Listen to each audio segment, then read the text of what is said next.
সাবেক সেনাপ্রধান জেনারেল ইকবাল করিম ভূঁইয়া নানা কারণে আলোচিত বৈষম্য বিরোধী ছাত্র আন্দোলন চলাকালে যারা শিক্ষার্থীদের প্রতি সংহতি প্রকাশ করে আন্দোলনের মাত্রা ঘুরিয়ে দিয়েছিলেন তাদের অন্যতম তিনি।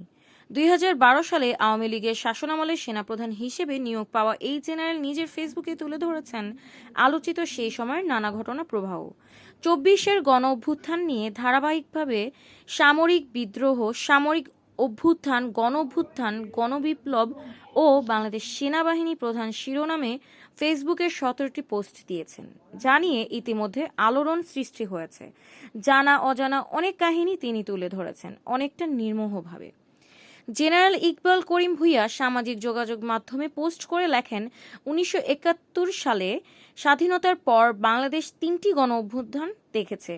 সেসব গণ অভ্যুত্থানে সেনাবাহিনী কখনো ও বিপ্লবী জনতার পাশে থেকেছে কিংবা কখনো নিরপেক্ষ থেকেছে।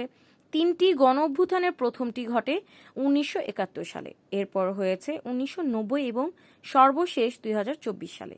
তবে 24-এর বিপ্লবকে আধা বিপ্লব বলে আখ্যা দিয়েছেন তিনি। সেই সাথে বিপ্লবীরা কিভাবে নতুন ভবিষ্যৎ বিনির্মাণের সুযোগ হারালো সে বিষয়ে কথা বলেছেন তিনি। পোস্টে তিনি বলেন, 2024 সালের তৃতীয় প্রধান ঘটনাটি ঘটে, যাকে আধা বিপ্লব বলা যেতে পারে, কারণ পুরোপুরি বিকশিত হবার আগেই ফ্যাসিবাদী সরকারের সংবিধান, রাষ্ট্রপতি ও সামরিক বাহিনী মিলে একে আটকে দেয়। বঙ্গভবনকে বড় ধরনের বিপ্লবের হাত থেকে বাঁচিয়ে রাখা হয়। সেই সঙ্গে কিছু প্রশ্ন সামনে আনেন সাবেক এই সেনা কর্মকর্তা। এর মধ্যে গুরুত্বপূর্ণ জিজ্ঞাসা হলো, শেখ হাসিনা কিভাবে পালিয়ে গেলেন? এছাড়াও আওয়ামী লীগের নেতাকর্মী এবং পুলিশ কিভাবে ক্যান্টনমেন্টে আশ্রয় পেলেন? তিনি আশা প্রকাশ করেন, সব তথ্যের ঘাটতি পূরণ হলে মিলবে সেনাবাহিনীর প্রকৃত ভূমিকা।